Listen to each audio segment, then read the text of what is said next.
think I need a shrink on this. A 34-year-old female teacher, a lot of people want to say has sex with an 11-year-old student when that teacher is a female.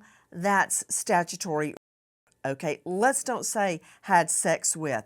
Dr. Delatorre, I don't get it. I don't understand it.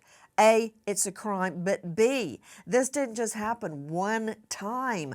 According to reports, this went on for years. And what, nobody noticed the teacher was pregnant, for Pete's sake? I don't understand how that can happen under the noses of the school.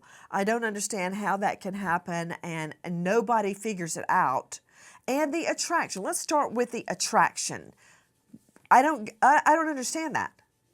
Yeah, so I think when we're looking at the age of the victim in this case, we're potentially looking at a possible diagnosis of pedophilic disorder. Now, with pedophilic disorder, we're dealing with individuals who will cross sexual boundaries, right? Offend against children, typically 13 years or younger, over the course of 6 months or longer. It's clear that that's obviously what happened. I mean, she ended up getting pregnant by the victim in this case. You're absolutely right, Nancy. We can't use the word had sex with because that applies some level of consent. There's no consent when the victim in the case is 11 years old. It doesn't matter if it's a boy or a girl, it does not matter. This woman offended against this child. This child is a victim. This child is Hey, going to hey, suffer. hey, Delatorre. Control room, can you please show me Karen's photo again? Okay, I want Delatorre to look at her. This is the question I'm seeing online. She's young, she's pretty, she's fit. Look at her. What? There are no men her age. She has to prey on an 11-year-old boy. What is her problem? And when you say some kind of pedophilic, what did you say? A pedophilic what? Pedophilic disorder. Pedophilic disorder. This is not a disorder. Why are you saying that? Because see, I think you're stirring the pot. You're putting fuel to the flame, Delatorre.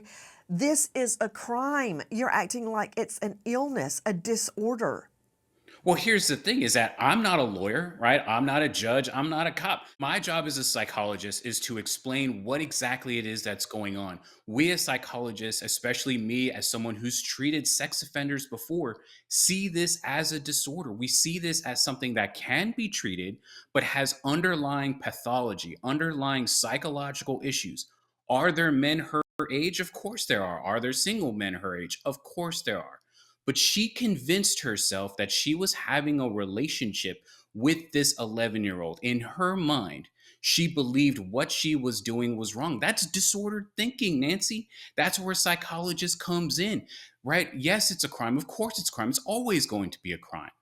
But some things need to be treated. Some things need to kind of understand from a psychological Okay. perspective in order to prevent it from happening again. Okay, you know what? It was my fault for asking you the question.